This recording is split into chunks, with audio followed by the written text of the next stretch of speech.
What if the company that's supposed to pay for your healthcare is using AI to deny it? United Healthcare says AI is saving them $1 billion. Blue Cross says AI is costing their members $2 billion in claims. Same tool, completely different outcomes. The only difference is who the AI is actually working for. Most founders don't think about healthcare until it's too late. You're scaling, you're hiring, and suddenly you're responsible for 20 people's medical lives. Nobody teaches you that part. But what if AI could do your entire benefits design before you hire your next person? Clinical teams analyzing your workforce demographics, 150 vetted health partners stitched into a single plan. AI routing your employees to the right care in real time. An 18-month product roadmap shipped in 6. It's already happening. And we can all take a little bit from healthcare. When we think about the AI in our products, is it working for the customer or is it working for your margin? Because that one decision will define everything that follows. Welcome to AI for Founders. I'm Ryan Estes. Today I sat down with Gaurav, head of core engineering at Collective Health, a $1.5 billion company serving 800,000 members. This one is for founders scaling past 10 employees who need to stop treating benefits like a box to check. Head to aiforfounders.co and subscribe to the newsletter. The frameworks we talk about every week live there. It's free, it's sharp, it'll make you a better builder. Your future self will thank you for showing up. And if this podcast episode gave you one thing worth running with, please leave a review. It's the highest leverage 2 minutes of your week, and I'd really appreciate it. This episode is brought to you by Inbox Alchemy, the #1 distribution motion for founders. Every follower you have on social is rented. One algorithm change and they're gone. An email list is yours forever. Inbox Alchemy delivers 20,000 targeted subscribers in your first 6 months, people that actually match your ICP. Weekly founder newsletters, brand partnerships, and a personal brand that compounds while you sleep. If you don't own your audience, you don't own your business. Go to inboxalchemy.co and start building something no algorithm can take from you. All right. Gaurav, thank you so much for joining me. Welcome to the show. Thank you, Ryan. Great to be here. Great to be part of the conversation. Yeah, and we're going to dive right into it. So a continuing theme is healthcare on this podcast. And kind of to use your words as we were getting warmed up, the healthcare system in America is broken. And every single person I talk to at the very minimum is frustrated.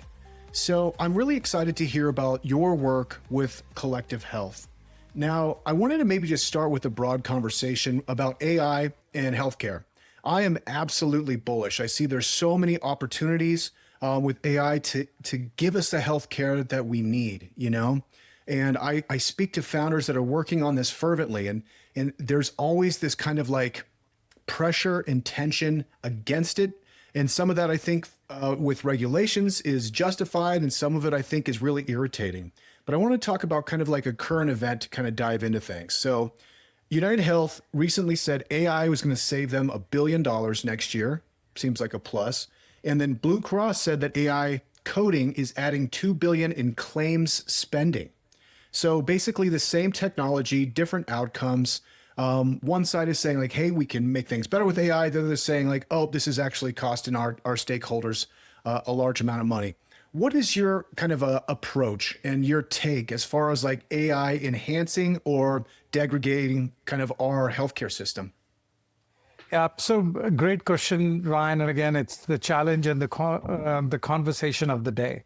Let me step back a little bit and start from, why Collective Health? And, the mission of Collective Health, our founder, Ali, started it in 2013, primarily because he believed and he went through some of the challenges with transparency in terms of cost and what was accessible from healthcare perspective.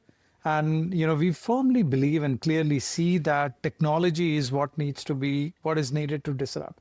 Now with any technology, and especially with AI, you're going to hear, multiple sides of the conversation. And we are hearing that every day. It also depends on how we use the technology to make sure we use it for the right use cases, right solutions. For example, when United Healthcare thinks about how it's going to save the cost, at Collective Health, when I look at a technology like AI, saving cost is not the first thing we start with. I don't think any company should start looking at what's in it for me. We serve our customers. That's why we are there, the members and the lives we touch. Um, our all conversation should be starting from how do I use technologies like AI or any other technology to better life of our customers. So when I think of AI at Collective Health, we start from how do we make sure that the customer gets the benefit from it, right? So the customer should be able to, at their convenience, anytime, come and get a clear answer to any of the question they are looking for. How do we make sure there is transparency in the information they are looking for? There are a lot of complexities within healthcare. For example, you must have heard about prior auth, which is a bad word which slows down the whole healthcare process. And what we are focusing on is using AI to ensure that we are able to do it faster. Now, in that process of doing it faster, if it makes it cheaper for us to run that business, that's icing on the cake, but that should not be the reason why we do it. So that's at least a Collective Health view, is making sure that we are helping our members, helping our customers, helping our clients save cost, making sure it's transparent. And if along the way we get the benefit, that's great.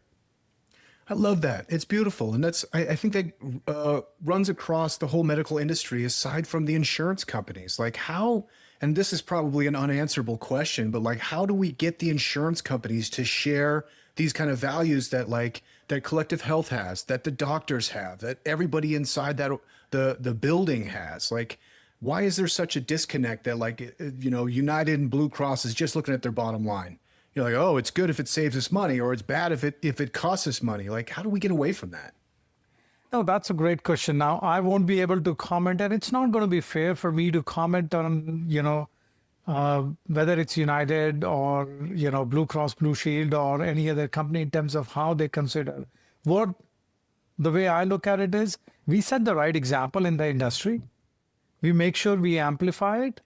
We show the path, lead the way, and others will follow. That's the approach at least we are taking, because I think, one of the things, a book I read by Mahatma Gandhi, and one of the quote which has always stood by me is, be the change you would like to see in the world.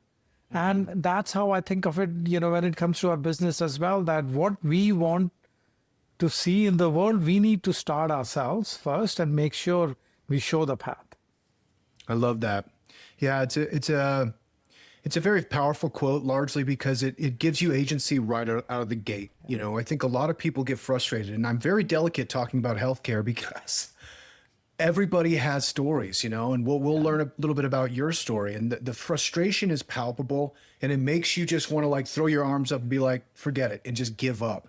But like be the change. It's like, no, the impetus really is on you. It reminds me of my parenting philosophy. It's like, man, I can't really change much in the world, but if I raise my kids in a loving way, then like over time, the way I was taught, the seventh generation will basically reap the rewards of that. So I think that's very proactive and very optimistic. And I maybe like you, I share that optimism that it's like, right now it's broken, but we can fix it. And I know that because I speak to like passionate people all the time that are committed to it. Absolutely. Absolutely. Yeah. We got to do it one passionate person at a time. 100%. So let's talk a little bit then about Collective Health. Give us kind of a breakdown of what Collective Health does and who they do it for. Yeah, absolutely. So Collective Health, as I mentioned, started almost now 13 years back, right? 2013 is when it started. Our founder, Ali Diab, right? He ran into an unfortunate medical condition. He had the premium of the premium health insurance plan. And he found himself into a situation where he needed to be rushed to an emergency room. After multiple surgeries, when he got home, he got mountain of healthcare bills with no clear explanation of why these things are coming to him. He had to spend hundreds of hours. And that's when he realized and saw that, hey, this needs to change. And I'm glad he did that. And he started Collective Health started to pull together folks who have the same kind of passion for let's make a change and let's impact the industry and the world in a better way. What gets me excited about Collective Health is there are so many people in the company who share a similar passion, and they all have their own stories in terms of the hardships or the challenges they have seen, and they want to make it a better place. Collective Health primarily is what's called a third-party administrator. So we sit in the middle of, we work closely with self-funded plans, so employers who are looking for health insurance for their employees, employers who care for the kind of healthcare their employees get. So we work with them, help define the right insurance plan, the benefit structure. We administer the plan. We work directly with the members to answer and support them in their healthcare journey. So that's the critical role we play. The mission we have is how do we ensure transparency, cost transparency, and better service for the customers. We provide My Collective as the primary interface for all the members so that they can see the cost and the cost structure and benefit. We have a service called Care Navigation, which supports the members through the care journey they are going through. We have another service called Collective Compass. So we are working with the clients so that they have an easy way to understand where the costs are being spent. And then Partner Collective, because we have a number of partners which come into the ecosystem to make sure there is transparency for the partners as well. Amazing. So the logos you mentioned are some of the most sexiest companies on planet Earth. Do you work with startups too? Absolutely. Absolutely. So we have clients with 10 to 15 employees all the way up to 70, 80,000 employees as well. Amazing. And I mean, that is also a major problem, I would say, with the American healthcare system is that it's tied to your job. For better or for worse, that's the way it is. And for a lot of founders listening to this show, this is something that sneaks up on you real quick. You're launching a product, you find traction, you're starting to scale. You're like, oh my gosh, we need to hire 10 more people. Boom, boom, boom, boom, boom. Now you're responsible for all the healthcare of your entire staff. And, especially for startup founders, they're not ready for that. I wasn't ready for that. Nobody's ready for that. Really, you need a partner because it's like, hey, we're trying to enact a vision here and work and sell. Honestly, it's like, well, now I have to have all these disclosures around medical conditions and things like that. And it's too much. It's just almost overwhelming. So, to have a vendor that you trust is absolutely critical. It will save you so much time, so much headache, so much hassle. So what you guys are really doing, are you helping the organization actually purchase a plan based on the variables of the staff and kind of what their needs are? In 3 years, AI fluency will be a baseline expectation for every college grad, not a differentiator. It'll be a requirement. The students getting ahead are the ones building that skill right now in high school and college before it becomes table stakes. AInativestudent.com is the program doing that. Weekly one-on-one coaching, live cohort sessions, on-demand courses, and the fastest growing AI chat for students, all tailored to your student's specific career path. Pre-med, they learn how AI is transforming diagnostics. Pre-law, they learn legal AI tools. Business, they learn to think like an AI power operator. One flat membership, less than a private tutor, cancel anytime, and if you're a founder listening to the show, you already know the cost of falling behind. Don't let your kid pay that price. Go to AInativestudent.com, apply in a couple minutes, and get your student into the cohort that changes their trajectory. AInativestudent.com and send them to the chat. It's totally free. I want to tell you about someone I think you should hire. Her name is Casey Taylor, and Casey is an AI partnership agent. And Casey's entire job is securing brand sponsorships for your podcast. Not handing you a spreadsheet, actually reaching out, making the pitch, and closing the deal for your show on your behalf. Chasing sponsorships for podcasters is a headache. They'd rather be recording episodes. Casey manages that completely. You brief Casey on your show, Casey goes to work, and you get back to doing the thing you're actually good at. Whether you've got 5,000 listeners or 50,000, she knows how to find the right brands for your audience and get them on board. You need Casey. Every podcaster does. Go to gethowdy.com, that's GETHOWDI.com, and meet Casey Taylor. Your new partnership agent is ready when you are. I'm glad you asked that question because that's where, the collective health difference starts. So we have a clinical team. We have our clinical experts who would look at and work closely with the employers, not specifically going into, each employee's condition or data, just in general in terms of the demographic, the age brackets, and, the area they're in. Based on the data we have been able to suggest the right plan and the benefit structure, which should be established so that, the employees are taken care of.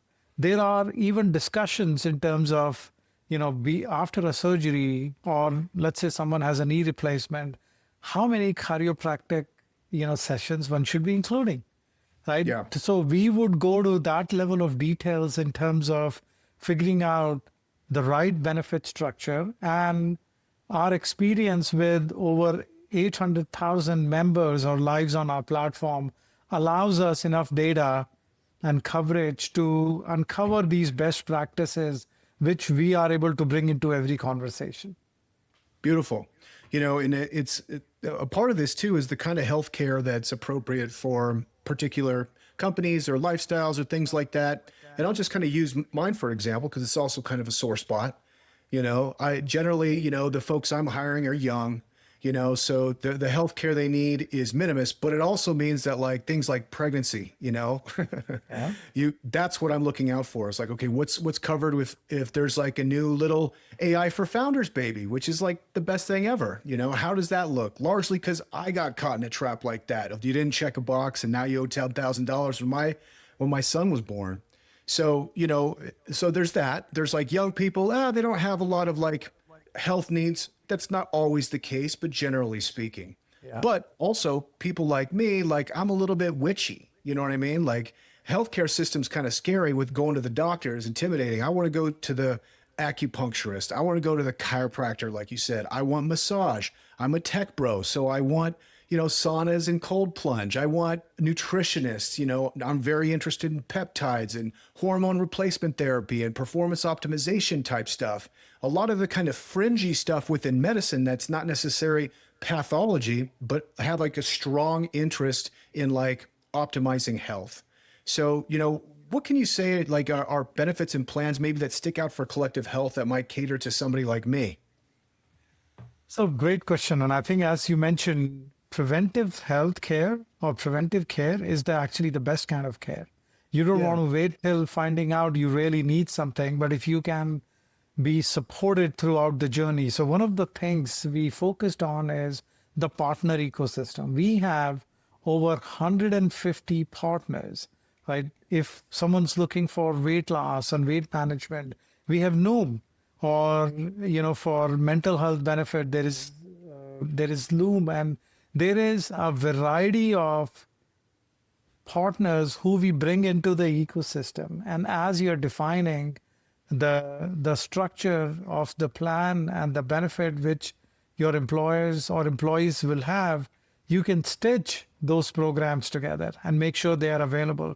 And our care navigation service on top of it can help and suggest to ensure that the members are taking advantage of what's available to them. And that's one of the differentiator I feel. It takes time and effort to make sure we bring the right partners to the ecosystem, but we believe it's critical for our members because it becomes a differentiator. Yeah, it's cool. And this is another place I'm very optimistic because medicine is really kind of like adapting very quickly right now. The stuff that's happening with GLP-1s and the stuff that's happening with peptides and the stuff that's happening with psychedelics in the White House, like these kind of therapies are moving very quickly, and largely because there's a lot of scientific rigor that's gone into it. But what's interesting is it is kind of cyclical because a lot of this kind of like, let's just call it like prevention type medicine is prevalent in Ayurvedic medicine. So it's like almost now the West is trying to catch up to what India is known for 1,000 years. Absolutely. Absolutely. I love it. And so Now, it's really, oh, go ahead. Sorry. there is now, see, the medicine and what's available to us is evolving. Yeah. I believe that AI is going to make that evolution faster. And that's not an area where, AI medicine research is not something collective health is into. But I'm excited about what kind of therapies become available so that they could be part of the plan and offering for our customers. 100%. And it's a slow boat, but I mean, it's really pushing, So for somebody like me, old hippie like me, I love to see it. I'm just waiting for like well, actually, I'll put it this way. I mean, I saw my daughter had protein Pop-Tarts.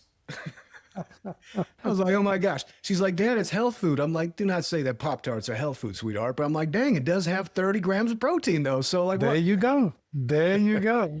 The culture is shifting into it, which is really cool. Cool. I would love to hear kind of like your role, because you have a senior engineering role at Collective Health, and maybe talk a little bit about, what you brought to the table and kind of what you're working on now. Absolutely. So I am I'm a nerd and a techie at heart. I started as an engineer. I have been fortunate enough to be part of multiple iterations of technology-driven revolution in the industry. The big one for me was when I was at Apple, iPhone was launched. Wow. We were in the atrium when Steve was announcing it, and our jaws just dropped as to what the hell. And, that's the kind of moment it was. And then 10 years after that, every year we would see the complexity, the innovation, and how fast the whole world started to adopt it. And our lives are different because we all are carrying a computer in our pocket these days. After that, let me jump in real quick. Yeah. Did you find out about the launch of the iPhone at the same time that we did? Yes. Wow, it was that protected of a secret. That protected of a secret. So there was obviously a core team, working on that. But most of the company found out, but that was the culture. Even on big product announcements, we would find out at the time of the announcement, and we all were like, let's see what he's going to say. I remember iPhone 4 launch. Steve was like, everyone go and download it now. And we were like, oh my God, he said it, and the whole world started to download. I won't take name of the big, telco service provider in the country. Their whole infrastructure came down. Crushed. At that moment, crushed. Because no one anticipated and expected the excitement which is going to be there in the whole world when Steve says something. But that was incredible. And, that product in itself has taken, now so many iterations, and Apple's still an icon, and, what it produced. So I feel fortunate that I got to be part of that. After Apple, I got an opportunity to be part of a company called Reliance Jio. Mr. Ambani, Mukesh Ambani, he was the richest guy in Asia. He took on a mission for digitizing India. And his view was, I want to make sure every nook and corner of the country is connected to high-speed internet. 18,000 villages connected. India, before Reliance Jio service was launched, was 150th in the world in terms of broadband penetration. 3 months after Jio launched, India was almost number one in terms of, and it's number one in broadband penetration at the moment. Incredible. It's night and day what it was able to do. So these two experiences got me to think, where do I want to go next? I had healthcare, challenge within my family, an experience which got me to a point where okay, this needs to be tackled. Yeah. Excuse me. And hold on. Are you comfortable talking about that a little bit? Yeah. It just, when I start to think about that, so maybe I grew up in India, and after my dad passed away, my mom moved with us in the United States. As she was getting older, one of the belief and the confidence I had was, we are in US, we have the best healthcare system. It failed us thoroughly. And I just couldn't believe it. It got to a point where we're not getting the right surveys, we're not getting the right diagnosis. I got so frustrated, I had to move her and bring her to India to get to the doctors and the care she needs. She's not with us anymore. But at that point, as I was looking at which industry do I go in, the opportunity to work with Collective Health came up, and I jumped on that. Incredible. Because it's the right mission. So my role is I head what's called core engineering. So that means the whole technology stack within Collective Health is primarily my team. My big focus is making sure we modernize the technology stack with AI.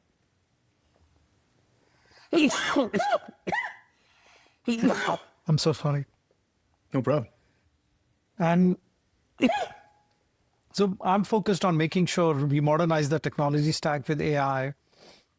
And what I mean by that is, when I look at our roadmap, the things we need, we thought we were going to take 18 to 24 months to deliver. With AI, I believe we can, and my teams are showing it, that we can deliver that roadmap within 6 months. Yeah. What that means is the features and capability which our customers had to wait, they don't have to. And that's the opportunity with AI, and that's the primary focus we have. Incredible. I love that. And like the vibe coding aspect and just the AI augmented engineering is just putting everything in hyperdrive, which is honestly so fun. To speak of that, it's almost as fun as that iPhone reveal. That's a part what gets me ramped up, because I'm a techie and I'm a nerd too. And I remember that iPhone launch. It was like, oh my God. I mean, people just can't imagine. Like my kids can't imagine. Like there's lines around the block waiting to pick up an iPhone, all the way to iPhone 3. iPhone 3 was still an event where you waited outside of Verizon or whatever. When Verizon got the iPhone, it was a big deal.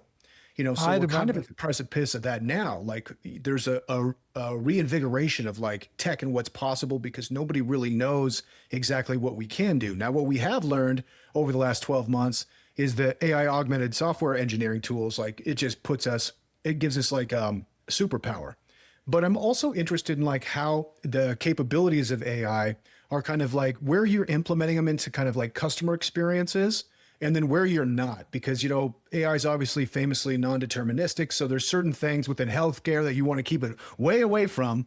And then other places that it can create like really kind of cool features. So I'd love to hear how kind of like customer facing kind of tools AI is kind of playing a role in the company. No, you're absolutely right that it's that iPhone kind of a moment. It's a technology which is not an incremental change. It's a shift. It's a huge shift in terms of what it brings. The other difference, or, the thing what I've observed and seen, is that the pace at which it's improving is just not seen or heard of at all. What was possible 6 months back versus what you can do with it now, in terms of whether it's vibe coding, whether it's AI agents. I have a couple of AI agents, running right now in terms of the research and things I needed to do. They are working on it. When we are done, I'm going to get the answer and I don't have to do that research, right? So that wasn't available a few months back. So what it can do on a daily basis, it's impressive. I'm glad the hyperscalers are competing with each other, and every other week They're trying to figure out how they are going to try to get ahead of the other one. When it comes to AI for healthcare, one of our fundamental philosophy is that we got to make sure that it is safe, it's secure.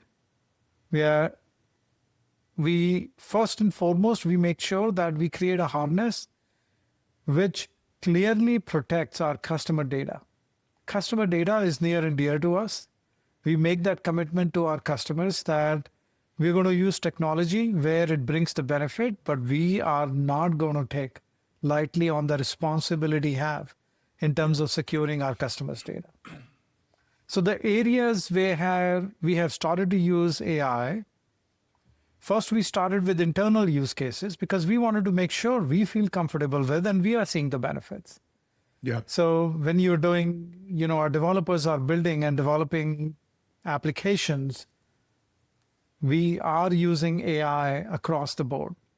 Now, we're not just sitting back and letting AI write code and no one has to do anything, right? With any technology, it's supporting the individuals, make things go faster, in making our engineers more effective, reducing the time to get to our roadmap, not necessarily replacing. Your question on how we are helping our customers and customer-facing solutions. So if a customer calls, what we are making sure is we have an AI, whether it's a chatbot or a voice bot, with whom they can have an open conversation as if they are talking to a live person. Instead of an IVR, which says press 1 and press 2, and they go into a loop which everyone hates. That's not the kind of experience we are creating. We are making sure that service is available to our customers whenever they need. The other aspect which our customers not going to see in terms of how the technology is working, they're going to see the benefit. That we have an AI agent participating as a co-pilot for all our customer service agents. So that AI agent is listening to the conversation in real time, nudging to the contact center agent that, hey, this is what the customer is asking for, and this might be the possible answer or area. A typical call center agent has 15 to 16 applications they have to navigate, and they go through the complexity of technology instead of focusing on the customer and taking care of the customer. That's a typical contact center agent. AI allows us to fundamentally shift that and make it easier so that they don't have to spend time clicking through 5 different applications to find the information. Information is brought to them, and they could have the right conversation with the right level of empathy needed to support our members and where they are in their healthcare journey or need. So that's an area where we believe, and we are already seeing the difference, how it helps our customers. There are a number of other areas in terms of, looking at each of the customer interaction, figuring out what are the trending and new issues where AI is able to identify those so that we can address them faster. Yeah. So these are some of the customer-facing areas where we are making sure we are actively using AI. Now, you asked an interesting and an important question on where are we making sure that we are not just letting AI go loose, right? So I'll give you an example of when it comes to claims adjudication. While AI can do the pre-work of let's assimilate and collect the information, but we want to make sure every claim has gone through someone's eyes and reviews. And especially if you're going to reject the claim, we want to make sure that a person, our claims expert, has looked at it and ensured it's being done right. So when we look at all the use cases, we are very careful in making sure as to where do we take advantage of AI, in what fashion, and making sure, is it helping the customer? That's number one. And along the way, it helps the organization. That's icing on the cake. I love that. Yeah. And you got to be really careful there because that is where people get absolutely livid is like if they feel like they're being filtered out by AI in some way, it's like obviously that's not a great application. But, as far as like chat support, this is where I'm becoming like overly reliant on people that are implementing these processes because ultimately, like if I have to call and talk to a person about like questions that I don't know what I don't know, and it's in medical or legal or taxes, I want to speak to AI because I can just have that conversation going over here all day long. You know what I mean? Because it's like I'm jumping to podcast, to phone call, to meeting, I'm in and out of my attention. I never have like 35 minutes where I can just like focus my attention with one person. Plus, a person might get a little bit like snippy or irritated with me. But like when you have that kind of like chat support from an AI bot, it's like you can get all the questions out. You can ask them, what do I need to know that I don't know? You can find your blind spots and go deeper into it. I mean, I'm like kind of becoming addicted to it across the board that when I actually have to talk to like a person in some kind of support situation, I'm a little irritated. I'm not going to lie. I'm glad to hear because I feel the same. Yeah. And I see a lot of our customers do that too. And Yeah. you want to meet the customer where they are rather than forcing the customers. We all have busy lives. And while you're, in a conversation working on something, as you mentioned, you can have a chat bot or, that kind of an AI thread going in parallel. And you don't have to worry about sitting and having a conversation with someone. And especially some of these conversations could be challenging and tough conversations. And 100%. AI and technology is of great use in making sure we are meeting the customers where they are. I love it. I'd love to have a little conversation too about alignment because, the scale at which you're working, I mean, Collective Health is a $1.5 billion company with about 250,000 members. And like you said, you've got agents spun up. I'm sure your whole team, they might have 4 or 5 agents spun up. How do you kind of make sure like everyone's going in the right direction and their agent support is all kind of going in the right direction and kind of like, how do you steer the ship? And maybe sub question, like how big is the engineering team at Collective Health? Great questions. But one point I want to make, we are close to 800,000 members and lives we are supporting on our platform. My numbers are way off.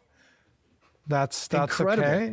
That's okay. We have fortunately seen the right response in the market. Customers are seeing the benefit, and we are seeing that interest of customers coming in, and we are seeing the growth as well. So we are fortunate and happy about that. Sorry.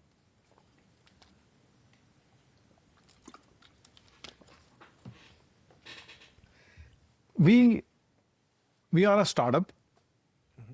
We are a lean organization.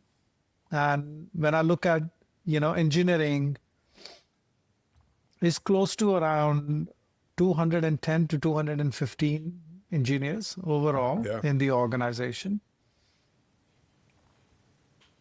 As we continue to grow, our aspiration is that with AI, we'll be able to, I call this a lean team, be able to do a lot more and continue to build our roadmap and, deliver what needs to be delivered. And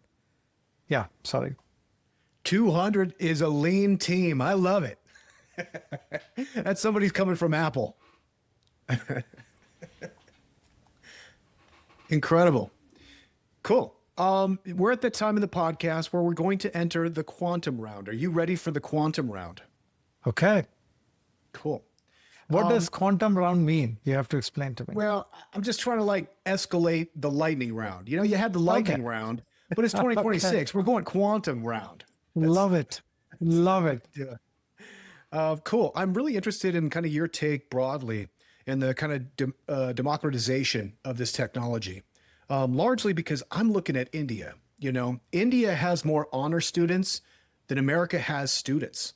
And to your point, like broadband has massive penetration. Everyone has a phone. And of course, now with Claude Code, you can just like dictate to your phone and be programming all the time. Like, what do you see like 5, 10 years down the line that like this technology is going to bring to a place, let's say like India? I love the question.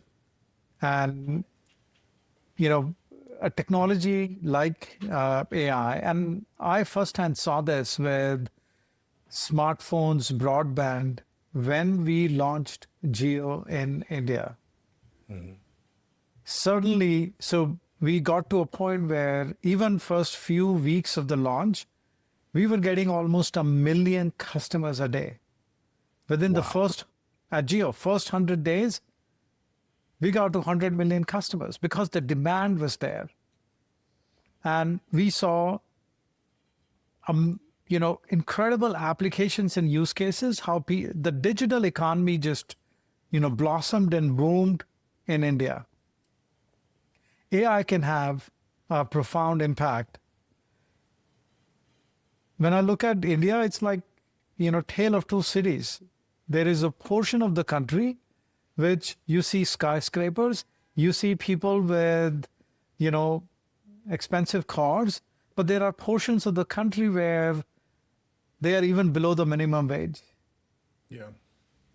And that's where AI can have a huge impact. What I would love to see, and there is no reason why it will not happen, that access to, when it comes to healthcare or education or knowledge on what should I be doing if I'm a farmer and I want to get advice on what should I be, planting, or, one of the things is broken and the shop which fixes it is 3 villages down.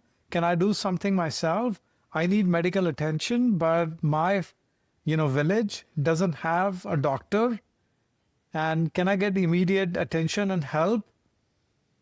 Or regardless of where I am in the country or what language I speak, can I get access to math and world knowledge so that the overall community the level goes up and get uplifted? That's an opportunity which gets me excited about AI. Number of applications across the board, but I think that's what's going to make the difference, especially for a country like India. Totally agree. I mean, it's fascinating because it's like opportunity is one thing, but like the opportunity there is now. Like they can build right now, and there's all these like amazing studies where they show geographic regions where you're talking about Indian citizens in the country or poverty, but like their test scores are still through the roof. Like the intellect and the capacity is there, and now they have the opportunity that's like you guys could just jump straight to building, And so, I'm looking at my kids, my kid's 17, 18. I'm like, don't look around this isn't your competition around here. There's 1 billion kids in India right now that are coming for you, So it's going to create this really cool environment where we're going to have novel solutions coming from all over the place. And where I'm really excited about it kind of ties back into iPhone too, is they say like the media is the message. So it's like the apps and everything that was the phone is kind of like secondary to actually the phone itself. Like this is the thing, you know what I mean? And we're waiting in AI, I think, to have that hardware moment of like, what is that hardware moment going to be for this technology that will come to define it?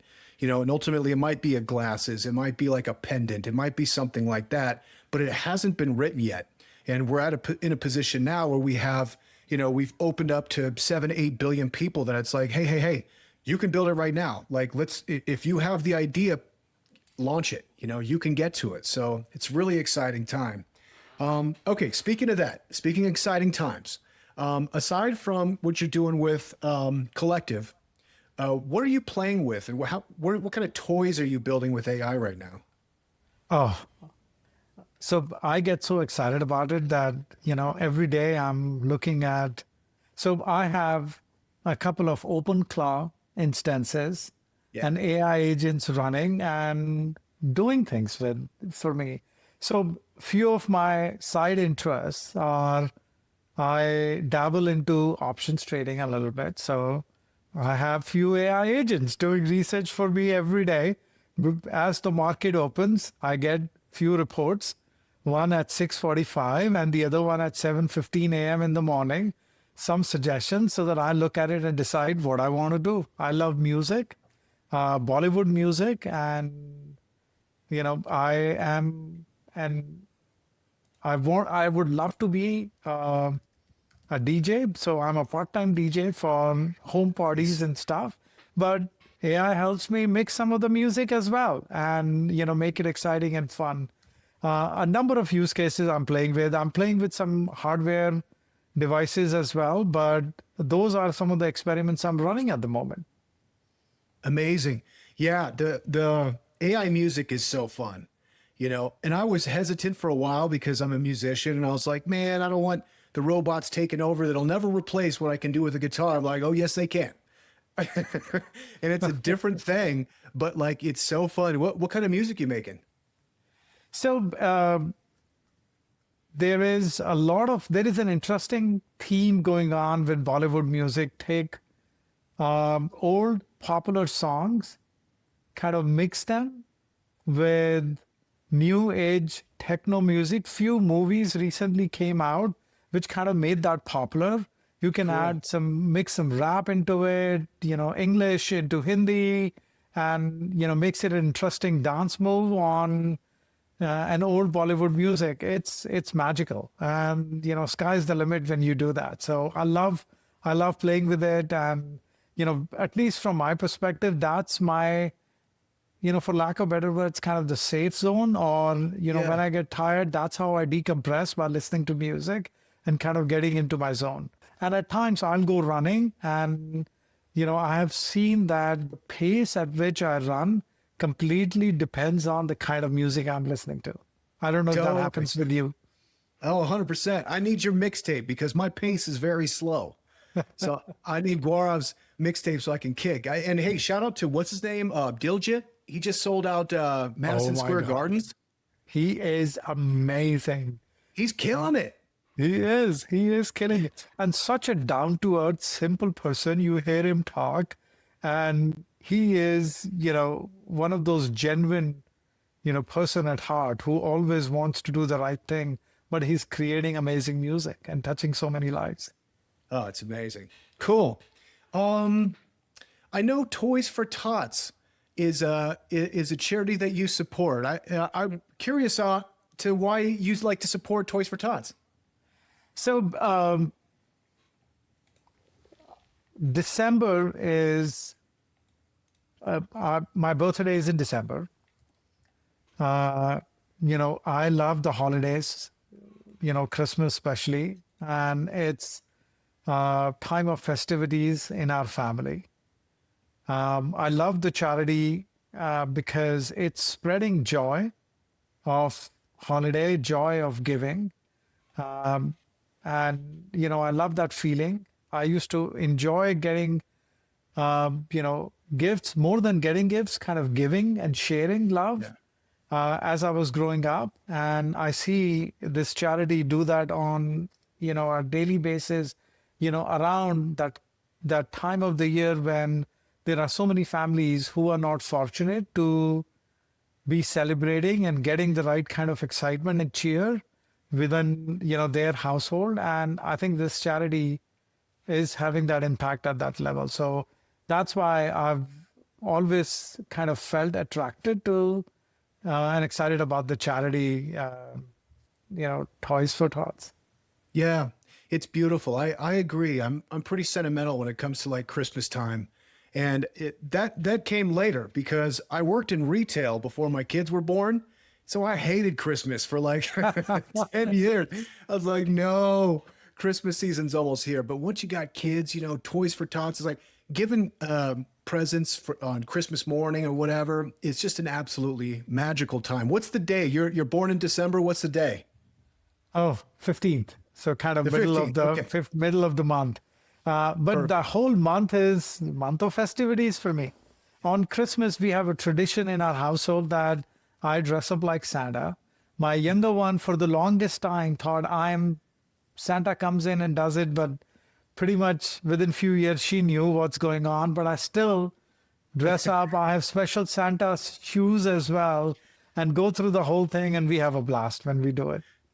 I love it. I love it. Yeah, my birthday is November 28th, so I always get tied into Thanksgiving, and my son is the 23rd, so we're like kind of Thanksgiving, and my dad's the 22nd.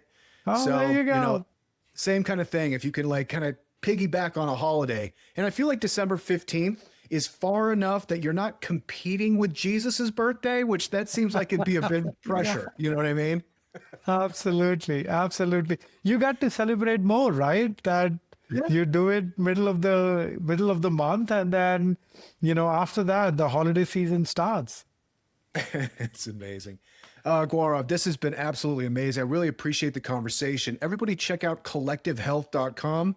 Of course, I will put a link in the show notes. Gaurav, what's the best place for people to connect with you personally online? I would say the best place to connect is through LinkedIn. So you can find me, Gaurav Agrawal, on LinkedIn. But Ryan, thank you for taking the time and walking and having this conversation. As I was mentioning to you, this is the first time I'm doing this, but you made it fun as a conversation, made it easy to go through. Tremendous. Well, and you're a natural. It seems like you've been doing this your whole life. I will make sure that your LinkedIn is in the show notes. So if you're listening to this, just go click down below and check out Gaurav on LinkedIn. I want to give a shout out to Katie as well from soulcoms.co. I'm going to let her in. She came in about halfway through and wanted to sit on the conversation, but sometimes that could be distracting. I'm sorry, Katie. I had to keep you outside. But I really appreciate the introduction. Gaurav, have a wonderful day, and thank you so much for joining me. Yeah, thank you. Take care.